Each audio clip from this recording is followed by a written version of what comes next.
Nabil müəllim. Ay diyorum, bir buraya yığışmamızın məqsədi haqqında, məqsəd nəyə görə yığışmışıq buraya?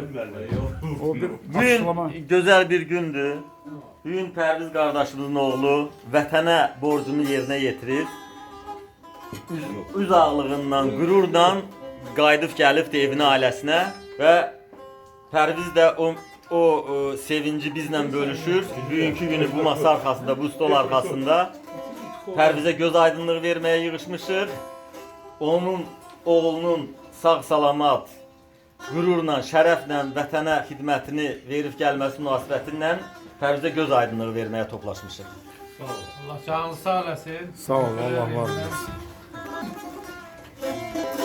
Məclisimiz də sazlı sözlüdür.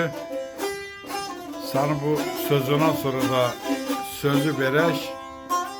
Bizim əzizimiz, qardaşımız, yerimizin, obamızın şair təbiətli, şeir təbiətli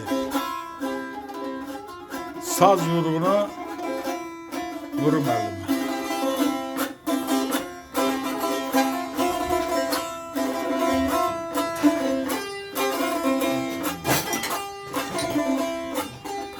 Ahmet, ben ikinci defa da iştirak edirəm məclisdə. Amma təəssüratlarım böyükdür. Gözəl təəssüratlarım var. Yəni bu yolda, bu məclisdə sizə uğurlar arzulayıram.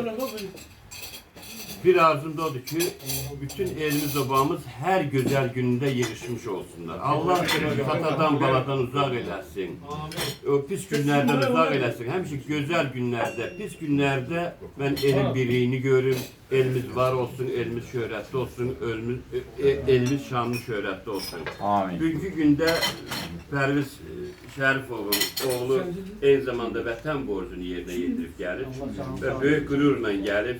Çünkü qəhrəman ölkənin qəhrəman balasıdır. Qəhrəman kişinin də qəhrəman oğludur. Elin obanın gözəl oğlunun oğludur. Qoy deyirəm, bütün ellərimizdə əskər gedənlər və əskərlikdə döyüşüb gələnlər və şəhid olanlarımız Allah şərəfdən gələ rəhmət eləsin. Amma bütün dünyada elimizdə obada el obasını sevən, vətən uğrunda və el oba üçündə xidmət edən, elin obasını sevən hər hamımızın sağlığını. Amin, amin, amin. Bu mütəşəkkillik, bu böyüklük daim olsun. Amin, amin inşallah. Sağ ol. Amin, sağ ol. Allah sana rəhmət. Sağ ol. Ne kadar sizin o yıkılması, ne bir şey yok. Çok karın. Özür dilerim, ben de varım. Bak ben yetmiyorum. Buyur. Bilirsin dili. Allah canını sağ eləsin. Bana sürükler, ben de varım. Mən bir oğul atası olaraq, bir belə deyək də, Borçalı türkünün, o Borçalıların yeri başqadır. Borçalılar böyür çalı, yəni qurd yurdu deməkdir. Qoy Allah Borçalıların sağlığı olsun.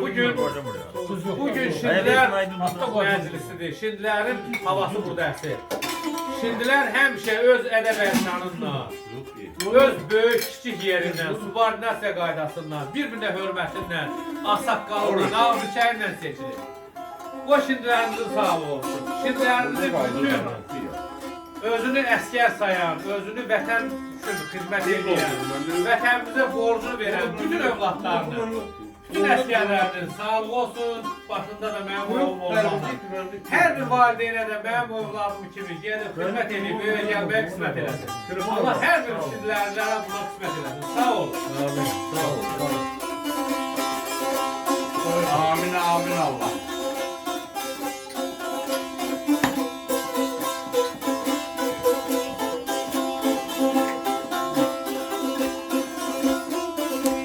Yaşa! Deyirəm, Allah bu idarə heyətinin Allah canını sağ eləsin. Amin.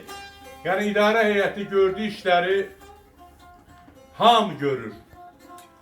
Bütün Şindilər elində olan elə bir insan yoxdur ki, o idarə heyətinin gördüyü işlər haqqında məlumatı olmasın. Allah o idarə heyətinə baxıb sevinənləri də, sevinməyənləri də Allah hamısının canını sağ eləsin. Bu idarə heyətin bir dənə amalı var ki, el üçün, oba üçün nəsə eləsin. Buna da lazımdır fonda cəmi 10 manat hər insan pul götürmək. Ayda. 10 manat. Ayda. Yəni bunun ayda, bir ayda 10 manat. Yəni bunun hamı imkanı var. Keçirən də keçirən də Allah hamısının canını sağ eləsin. Sağ ol, Yəni sağ ol. bu idarə heyətinin işlərini vallahi o Allah Məmmədin canını sağ eləsin. Allah onun balalarını sağlasın. Gün ayda bir dəfə elə paylaşır ki, qətiyə qəpik. Nə qədər pul xərcləri, nə qədər qalıb. Bundan şəffaf nə ola bilər? Buna 10 manatı verməməyin mənası nədir? Vallahi o çatmır. Allah elimiz obamızı var eləsin. Köçürəni Allah köçürəni sağ eləsin. Nə qədər köçürən az da olsa, çox da olsa idarə et, öz işində davam. Oraya koy.